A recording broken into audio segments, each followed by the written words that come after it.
The last person I expected to run into at my dad's funeral was Jonah Martin. And yet, there he was, standing off to the side under the awning outside the funeral home, arms crossed, suit rumpled like he'd worn it to 3 other funerals that week. His hair was longer than I remembered, Messier. His tie was crooked, and he still looked exactly the same in all the ways that mattered. My stomach dropped. For a second, I thought maybe I was imagining him, some stress-induced hallucination. But then he looked up, met my eyes, and nodded. Casual, like we hadn't gone 5 years without speaking, like he hadn't left. "Hey, Carter," he said, as if he'd just bumped into me at the grocery store. I blinked. "Jonah. Hey." I hadn't seen him since we were 21, since the night he moved out of our apartment and drove to Denver, just for a job. Except we both knew it wasn't just that, and now he was here, at my father's funeral, in my hometown. The rest of the world felt like it was underwater. People moving slowly, hushed voices, shuffling feet, the rustle of tissues. But all I could see was Jonah. He cleared his throat. "I didn't know if I should come. But, your dad, he was always good to me. It felt wrong not to show up." I nodded stiffly. "Yeah, Thanks." We stood there, the air thick with everything we weren't saying. Everything I didn't know how to say. Jonah shoved his hands into his pockets. He looked tired. I am tired. I bet. I didn't know what else to say. There wasn't a script for this. Not for ex-friends, maybe ex-somethings, running into each other at funerals. He looked down at his shoes, then back up. "You want to grab coffee or something? Later?" I stared at him. "Why?" That made him flinch a little. "I don't know, I thought maybe we could talk." Talk. Like, that was a thing we still knew how to do. But the truth was, I had 1,000 questions I hadn't asked. 5 years of them. So I said, "Yeah, okay." He looked surprised. Then he gave a small smile, the kind that used to mean something. "Cool. I'll text you?" I nodded. "Sure." Then I turned and walked back inside, heart pounding. The coffee shop we used to go to hadn't changed. Still smelled like burnt espresso and cinnamon rolls. Still had the same squeaky front door and mismatched chairs. I got there early. Figured if I sat down first, I could pretend I wasn't nervous, that this wasn't a big deal. But it was. Jonah showed up 5 minutes late, holding his phone like a shield. "Sorry," he said. "Traffic." I shrugged. "It's fine." He slid into the seat across from me, set his phone down face up, screen off. A little olive branch. I noticed, but didn't comment. "So," he said, after a beat, "how've you been?" I almost laughed. Instead, I stirred my coffee. "Been better," he nodded. "Right. Yeah, sorry. Dumb question." Another pause. I looked up. "Why'd you come back?" He exhaled slowly. "My mom. She had surgery a few weeks ago. Nothing major, but I figured I'd come help out. See people." "See me?" He hesitated. Then, "Yeah, you too." I leaned back in my chair, heart thudding. "You left without saying goodbye, Jonah." "I know. You didn't even tell me you were going." "I couldn't," he said quietly. "I didn't know how." That stung more than I expected. "You owed me more than that." "I know," he said again, "and I'm sorry." We were quiet again. Then he said, "I kept thinking about you." "Really?" "Yeah, more than I wanted to." I didn't know what to do with that. So I said nothing. He watched me for a second, then reached across the table. Just a little. Not touching. "I'm not here to mess with your head, Carter. I missed you. I still miss you." And just like that, I was back in that tiny apartment, on Oak Street. The way he used to laugh at his own bad jokes. The way he'd fall asleep on the couch, one arm flung over his face. The way he'd look at me like maybe he saw something I didn't. And maybe I had missed him too, more than I wanted to admit. After the coffee, we didn't make any real plans. He said he'd be around for a bit, whatever that meant. I said he could text if he wanted to. It wasn't a closure kind of goodbye, more like a door left slightly open. And maybe that was intentional. I didn't expect him to text the next day. Jonah, hey, my mom's resting. You around? I stared at the screen longer than I should have. Then typed back, me. Yeah, wanna walk? 10 minutes later, he pulled up in front of my place. Same truck. Different sticker on the back. He looked at me like he was still trying to figure something out. We drove to the lake. It was always our spot. Not for swimming or fishing or anything you'd expect. Just walking, talking, hiding from things we weren't ready to face yet. The path was quiet. Just a few people walking dogs, some joggers. The trees had started to turn, just barely, burnt orange creeping into the green. We walked in silence for a bit. Then Jonah said, I think about that night more than I should. I knew exactly what night he meant. We'd both been drinking, but not drunk. It was summer, sticky hot, and we'd ended up on the roof of our building, lying side by side on an old blanket, talking about everything and nothing. And then he kissed me. Slow. Careful. I didn't kiss him back. Not because I didn't want to, but because I was afraid. And the next morning, he was gone.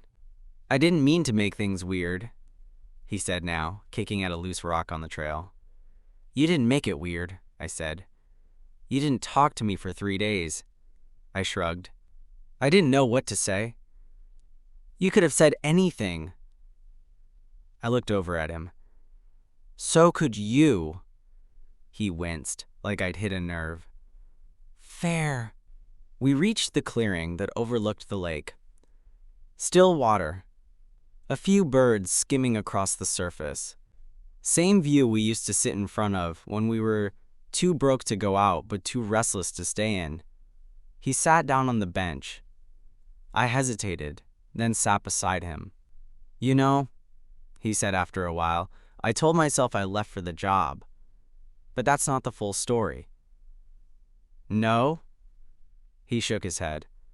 I left because I was scared of what it meant, of what I was feeling, of how much I wanted to stay and pretend it didn't mean anything. I stared at the lake. It meant something to me. I know that now. We were quiet again. Then he asked, Did you ever think about calling me? All the time, I admitted, but I didn't know who I'd be calling. The Jonah I knew didn't just leave. I didn't know who I was back then, he said quietly. I'm still figuring it out, but I'm not running anymore. That hit harder than I expected. I looked at him, and he looked back.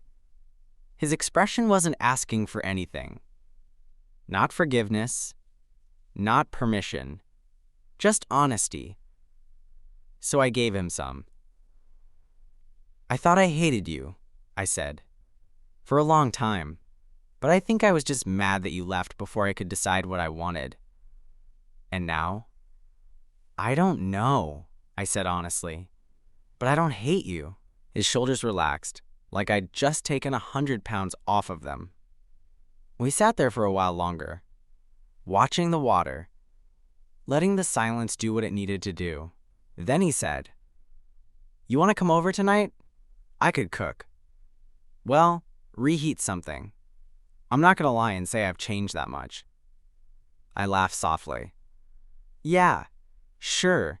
He smiled, and this time, it felt different. Less like a memory, more like a beginning.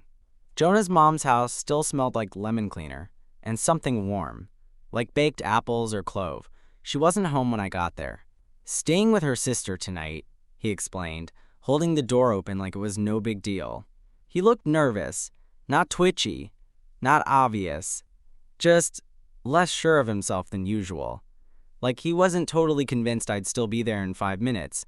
We started in the kitchen. He pulled a couple of plastic containers from the fridge and held them up like a game show host. Lasagna or chicken stir-fry?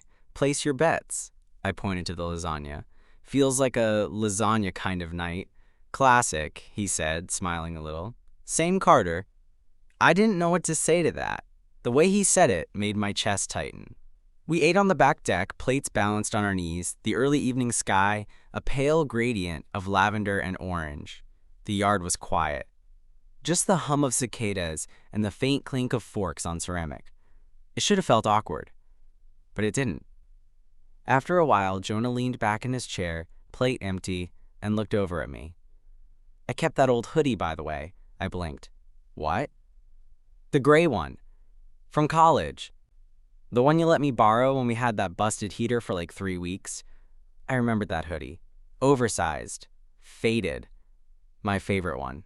I thought you took it by accident. He shook his head. I didn't. I just never gave it back.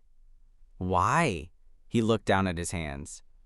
Because it smelled like you, and for a long time, that was the closest I could get. I didn't know what to say. He looked up, eyes searching mine. Too much? I shook my head. No, just unexpected. He nodded slowly. That's fair. There was a pause, and then, tentatively, he asked, Are you seeing anyone? No, I said.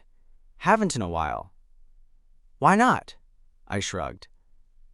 Didn't feel right. Most people didn't get it. He tilted his head. Get what? I thought about that for a second. Me, I guess. Or what I needed. And what do you need? I looked at him. Really looked. Someone who knew my past. Who understood where I came from. Who didn't flinch when things got hard. Someone who had already hurt me once and was still worth talking to again. I don't know, I said, but maybe it looks something like this. Jonah held my gaze for a long time. Then he said, quietly, I've wanted to kiss you since you opened the door at the funeral. My pulse jumped. Then why haven't you? He smiled faintly. Trying to earn it. That shut me up. We didn't kiss that night. He walked me to my car, told me to text when I got home, said he'd like to do it again. I nodded. Yeah, me too. Then, just as I turned to open my door, he reached out and touched my arm. Lightly. His thumb brushed the inside of my wrist. Just that. But it said more than anything else he could have said. And I couldn't stop thinking about it the whole way home. The texts started the next morning. Jonah, you make it home okay? Me, yeah. Slept like a rock. Jonah, good. You look tired. Me, thanks for noticing, Mom. He sent back a laughing emoji. Then, Jonah, I'm glad you came over. I didn't know how to respond to that. So I just said, me too. Over the next week, it turned into a routine. Not a full-blown habit. Just something that started to feel normal. He'd text me in the late afternoon. I'd show up around 6. Sometimes we'd walk. Sometimes he'd make something easy, like boxed mac and cheese or frozen pizza. Sometimes we didn't eat at all. Just sat on the porch, watching the sky darken. He never brought up that night on the roof again. I did. It was a Wednesday, warm for September. We were sitting on the floor of his mom's living room, playing a dumb card game we found in a drawer. Some made-up drinking game from her college days. No actual drinks involved, just weird challenges and personal questions. He pulled a card that read, Confess something you've never said out loud. He stared at it, then at me. I raised an eyebrow. Gonna bail? He shook his head. No. Just deciding if it's worth saying. I waited. Then he said, That night, on the roof, I kissed you because I'd already been thinking about it for months. I didn't say anything. He added, I wasn't drunk. I wasn't experimenting. I just wanted to know what it would feel like. And? I asked, my voice quieter than I meant it to be. He gave a small smile. It felt like home. I looked down at my lap. My fingers were clenched around one of the game cards, like I was holding on to something more than cardboard. I didn't kiss you back, I said finally. I know. I wanted to, I added. He looked at me, eyes unreadable. Then why didn't you? I sighed. Because it scared me. You were everything to me back then. I was afraid that if I kissed you, I'd want more. And if I wanted more, I'd lose you. You lost me anyway. Yeah, I said, forcing a half smile. So I guess that plan worked out great. He was quiet for a second. Then he scooted a little closer. Not enough to touch, but enough to notice. You still scared? He asked. I thought about it. Thought about the years I'd spent holding pieces of that moment, wondering what it could have been. Thought about how it still made my chest ache to remember the way he left. But I wasn't that guy anymore. I wasn't 19 and frozen in place. I wasn't scared of what I wanted. Not scared, I said, just cautious. He nodded slowly. Fair. We didn't say anything else. The game sat between us, forgotten. The room felt smaller now, like the air had shifted. Then, after a long pause, he said, I'm not going anywhere this time. I didn't answer, but I didn't leave either. The next time he touched me, it wasn't dramatic. No build-up. No rooftop epiphany. It was a Tuesday. I was helping him haul some old boxes down from the attic. His mom wanted to clear space before winter, and we were covered in dust and sweat, standing in the garage, surrounded by stacks of forgotten things. Childhood drawings. Old yearbooks. A cracked lamp we once pretended was a lightsaber. Jonah opened a box labeled college stuff and pulled out a framed photo. The two of us, grinning at some party. Red Solo cups. Ridiculous matching sunglasses. Him with his arm around my shoulder like it had always belonged there. He stared at it longer than I expected. Remember this? He asked, holding it out. Barely, I said, taking it from him. I was definitely too drunk to remember that night. Yeah, he said. I wasn't. I looked at him. His hand reached out and brushed a smudge of dust off my jaw. Just a thumb swipe, slow, warm. His fingers lingered, hovering like maybe they'd forgotten how to let go. You had glitter in your hair, he said, from some girl's costume. You were pissed. I remember that part, I said, half smiling. You looked ridiculous, he added. Thanks. There was a beat of silence, his hand still hovering near my face, our bodies too close in the cramped garage. Then he stepped back, cleared his throat. Anyway, guess we should keep moving. But the tension didn't go anywhere. Later that evening, we didn't sit on the porch. We ended up on the couch, tired from hauling boxes, a movie playing in the background that neither of us was really watching. I could feel him beside me, his arm pressed lightly against mine. The room was dim, the only light coming from the screen. At some point, I leaned back and stretched, and his arm stayed there. Rested behind me, not touching, just waiting. I let it stay. We didn't speak, didn't move, and then I turned to him, just slightly, and that was enough. His hand slid down, slow and careful, resting against my shoulder. He looked at me like he was waiting for a signal. I didn't give him one. I just leaned in, only a few inches, and let my forehead rest against his. That was it. No kiss, no declarations. Just the quiet weight of being close again. Just enough to feel the pull that had never really gone away. We stayed like that until the credits rolled, the soft hum of the TV the only sound in the room. And when I finally pulled back, he didn't look surprised. Just a little stunned. A little undone. Like something inside him had finally settled. By Friday, it wasn't just a routine anymore. It was a pattern. Jonah and I would find some excuse to be in the same space, then pretend the tension between us was new. But it wasn't. It was old. Familiar. Like a line we'd both seen so many times, We'd worn a groove into the floor walking up to it, and never quite crossing. That night, we were supposed to go see a movie in town. Nothing serious, just a Friday night distraction. But when I got to his house, he was standing in the kitchen, barefoot, hoodie sleeves rolled up, holding 2 mugs of hot cider. I figured we could just stay in, he said. Too cold for crowds. I nodded. I'm good with that. We ended up on the back porch again. Blankets this time. A tiny space heater humming by our feet. The air smelled like damp leaves and cinnamon. He passed me my mug and looked out over the yard like it held answers. I almost called you so many times, he said after a while. I know. I didn't think you'd want to hear from me. I didn't, I said honestly. But I wanted you to call anyway. He looked over, eyes searching. You were angry. I was hurt. I was both, he said, voice quiet. I sipped the cider, trying to stay grounded. He kept going. I told myself I left to figure my life out, but I think I left because I didn't think I was enough. For you, for anyone. I didn't know how to be anything but scared. I didn't know what to do with that, so I didn't say anything. He shifted in his seat, pulling the blanket tighter over his knees. Sometimes I still don't know how to be close to people, even when I want to. I looked at him. You're doing okay, I said. Better than you think. He let out a breath. I want to do more than okay with you.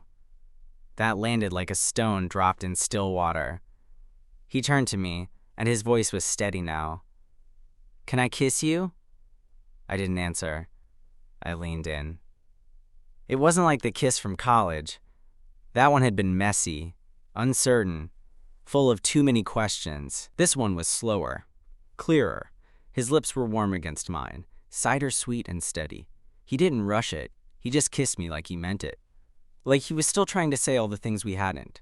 When we pulled apart, I didn't open my eyes right away. I just stayed there, forehead against his, listening to the sound of the porch heater and the wind through the trees.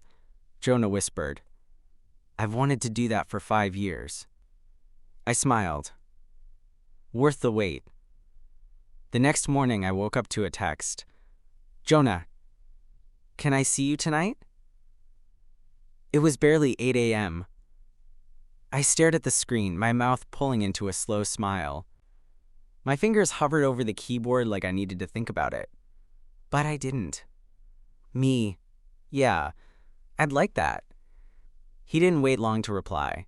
Jonah, good. I don't want that kiss to just be a memory. That whole day felt like I was moving through water, everything muted and distant, except for the thought of him. The way he'd looked at me on the porch. The way he'd said he wanted more than okay. I didn't know what to expect that night. I didn't know if it'd feel different. If the kiss would have changed something between us. It had, but not in the way I feared.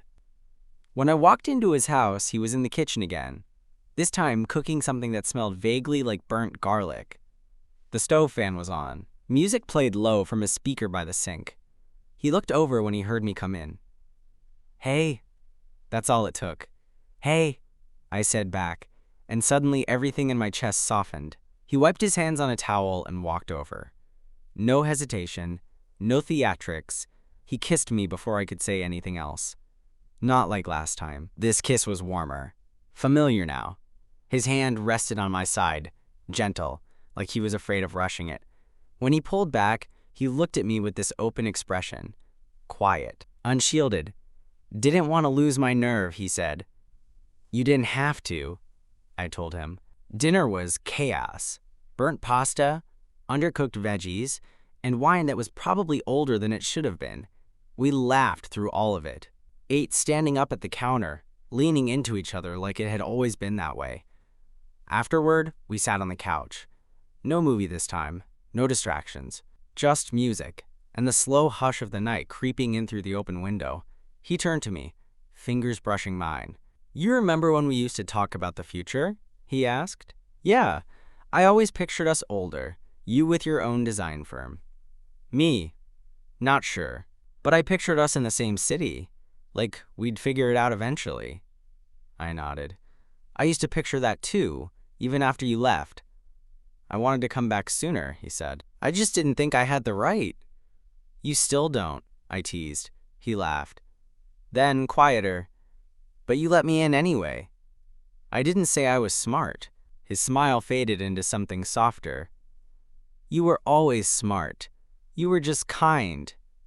That made my throat tighten. I leaned into him, and he pulled me closer. This time not tentative, not testing, just there. We lay on the couch for a while, tangled in each other, the outside world forgotten. My head against his chest, his fingers tracing slow lines on my arm. No labels, no big decisions. Just this. Two people in a quiet house, holding on like maybe we finally didn't have to let go. Jonah stayed the night, not in a rushed clothes on the floor kind of way. We didn't even make it to that. It was quieter than that. Slower, more about gravity than heat. He'd brought out extra pillows for the bed, but when I climbed in, he just followed me. No separation. He settled behind me, one arm around my waist, fingers tucked under the hem of my shirt like he needed the contact. It should have felt strange. It didn't. When I woke up, he was still there, still breathing slow, still tangled with me. Morning light cut through the blinds, casting lines across the sheets. His face was soft in sleep, less guarded, younger somehow. I didn't move, didn't want to. It hit me then how long I'd been waiting for something that felt like this. Not Jonah specifically, though maybe it was always him, but the feeling. Being known. Being wanted without having to perform or explain. He stirred eventually, pulled in tighter like his body had made a decision before his brain had caught up. Morning, he mumbled against the back of my neck. Morning. Neither of us moved for a long time. And when we finally got up, made coffee, stood barefoot in the kitchen like we'd done it 100 times, something had shifted, not just in the air. In me. He leaned against the counter, sipping from his mug, watching me. What? I asked. He shrugged. Just taking it in. What? Me in all my unbrushed glory? He smiled. Yeah. You. We didn't label anything that day. Or the day after. But we didn't have to. He started coming over more. Sometimes staying the night. Sometimes just sitting beside me in silence while I worked. Once, he fell asleep on my couch and didn't wake up until morning. He made breakfast like it was the most normal thing in the world. One evening he came in, tossed his keys in the bowl by the door and said, I forgot how good it feels to be known. I looked at him. You are, I said. He nodded. So are you. A few weeks later, we drove back to that lake where we used to walk. It was colder now, leaves mostly gone, wind sharper. We stood in the same clearing, overlooking the same water, but everything felt different. He took my hand without asking. I didn't let go. I used to think I ruined everything that night, he said. I shook my head. You didn't ruin it. You just paused it. He smiled. Think we're ready to hit play again? I leaned into his side, squeezing his hand. We already did.